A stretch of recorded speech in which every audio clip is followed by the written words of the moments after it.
Sabi ng Lord, iwanan mo na. Sabi ng Lord, lubayan mo na.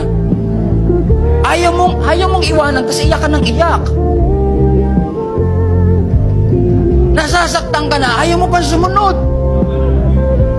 At sabi ng Lord kay Prophet Samuel na in love kay Saul bilang hari, how long will you mourn? Hindi namang masamang magluksa, pero 5 taon na yan Please naman, pakipunasan mo na yung luha na yan, kasi gusto ka nang dali ng Lord sa greener pasture. Gusto ka nang dali ng Panginoon sa promised land. Gusto mo pang magpaikot-ikot sa disyerto. Pastor, hindi ko naman to basta maiiwan. Pastor, di naman to madaling hinto. Hindi naman madaling magsip. Kasi nakatingin ka sa kanila Take your eyes off of that job. Tanggalin mo ang mata mo sa trabaho mo. Magugulat ka, magpo-provide pa rin ang Panginoon. Hindi ko sinasabi mag-resign ka. Pero ang trabaho mo, resource lang yan. Ang tunay na source ay ang ating Panginoon din. I say that humbly and respectfully.